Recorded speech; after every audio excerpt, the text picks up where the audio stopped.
So after the disastrous Gothic 3 launch and the terrible ending to the partnership of both Piranha Bytes and Joe Wood, they ended up moving on to make a new IP called Risen, and they ended up teaming up with Deep Silver in order for them to publish the game. So Risen is a new IP and you're an island, of course. And, well, that's because your ship got wrecked and whatever. The game was released in 2009 on It was released in 2009 on PC and Xbox 360, but even though the Xbox 360 version is backwards compatible, it's not the ideal way of playing it. For one thing, the graphics are in a downgrade, and two, the game itself has super sensitive controls. Yeah, back in 2021, I went to give this game a try because I heard good things about it, and I couldn't even get past through the first part of the game, all because of the sensitive controls. And no, there is no option in order to lower the sensitivity, which really makes the game feel unplayable. But thankfully, we were given a remaster version of the game on PS4, Xbox One, and Nintendo Switch, which is a much better version. Even though the controls are identical to its Xbox 360 port, it's still a much better experience than playing a super sensitive controls and it'll run in 60 frames. If you really wanted to as well, in the options, which I came to find out later in the game, you can turn on performance mode, but for some weird reason, it's not saved every time you turn it on, so if you really want to play in performance mode, you have to keep turning it on for whatever reason being. So it's like I said, you got crashed into an island because your boat's in storms and whatever. There's no way back in, there's no way back out. You get the deal. So you play as whatever his name is, and you have two different factions in order to join. You can join the bandits, or you can join the Warrior of Order. But regardless of that, you're still going to be having the same ending regardless, but each playthrough might be a little bit different if you ask me, in terms of like armor and weapons and whatever. But the gameplay, instead of like the combat style that Gothic 3 offered and whatever, you're back to the traditional clunkiness in a good way. So instead of the holding the button and moving the directional movement in order to hit enemies, you're pressing, well, I'm saying this in terms of the Xbox controls. You press the A button at certain times in order to attack. And I say certain times because if you time it right, you'll actually have some experience in terms of like the speed of your combat and whatever. And depending on what your training stat is at in certain weapons, you can hold the attack button to charge the weapon for a more powerful attack. You can use a sword and shield, a two-handed sword, an axe, a staff, and whatever, but each of these weapons have completely different training methods. So you have to talk to different people in order to get the right training. And just like Gothic, you're going to need learning points and money in order for you to complete your trainings and whatever. And yeah, I can see a lot of people comparing this to Gothic. I mean, it is made by the same company after all, so you can't really blame them for that. So you fight enemies like wolves, gnomes, which gnomes kind of remind me of the goblins, but even more annoying. And there's also boars, and like whatever else too. There's so many enemies, including the lizardmen.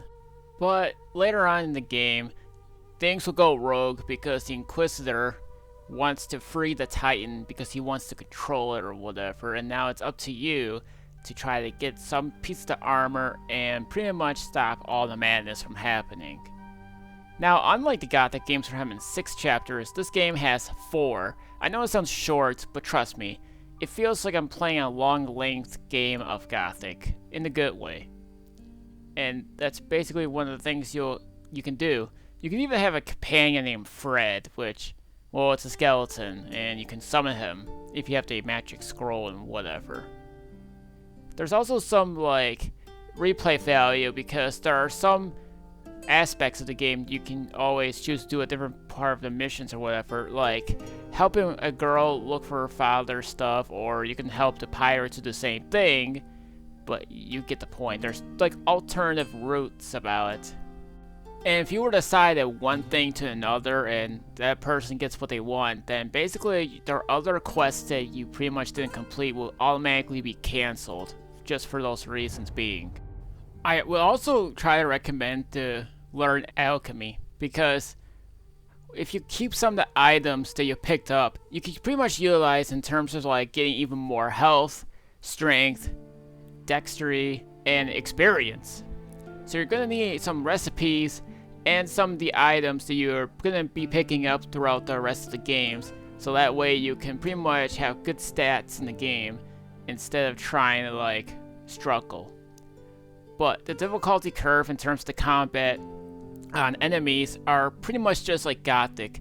Despite some of the reviews saying this is a casual style Gothic game, which to be honest is not, unless you play the later sequels, then you probably won't say nothing about that. So pretty much like Gothic, it's easy to pick up, but hard to master, but once you keep training just like the Gothic games, then you'll have no problem taking down enemies. You're also going to need some best armor. Most of the armors I always get in the game is by promotions. If you help certain people or certain groups, that's what I'm trying to say, you'll be able to get yourself best armor, but it's gonna cost you regardless, which I thought was the dumbest thing that was even put into this game. Why can't you just get it for free if you help the people that's in need? You know, despite them asking.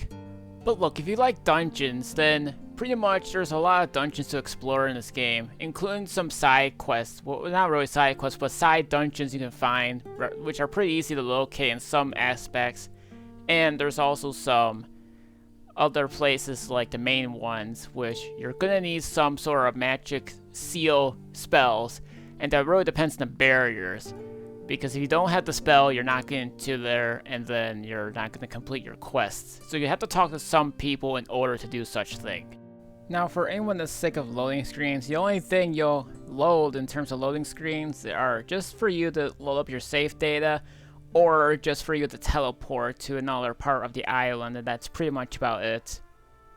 And despite this game having like medieval wizardy stuff, the rest of the games, however, well, although it will still maintain the magic and whatever of the mages or something, they end up changing the direction to be fully made to be pirates.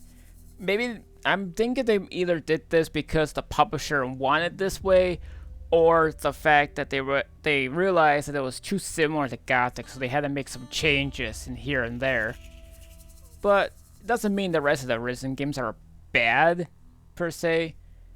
But you could definitely see that it's going to be a little bit more easier in terms of the combat and whatever, but sometimes combat will have like no strategy, because I was playing Risen 2, and there was like no strategy for me to even utilize combat. And one of the key writers of the company ended up leaving sometime after the Risen games. He felt like they were making the same game over and over, which if you keep playing these games, you probably can see where he's coming from and all of that. And to be honest, I can see where he's coming from only because when I played Assassin's Creed 4, I was pretty much burnt out. Because whenever I kept playing Assassin's Creed games, it felt like I was playing the same game, but in a brand new place, you could say, and better graphics, and that's it. Which again, you can pretty much see where people are going to start coming from. But if they don't change, then you might lose some people that are going to get interested in your games. But if you like this game, then if you have a PS4 or PS5, you can play the third game. But if you have an Xbox, then you can play its sequel, which is Dark Waters.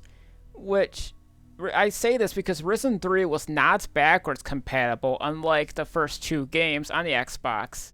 I doubt we'll even get more Piranha-Byte Remaster games, since Piranha-Byte's been shut down, but considering THQ Nordic pretty much owned them, it could mean we might have that happen, since they're pretty much going to publish a Gothic remake. So we'll have to see how the future holds up in terms of the rest of the franchises that the company itself had.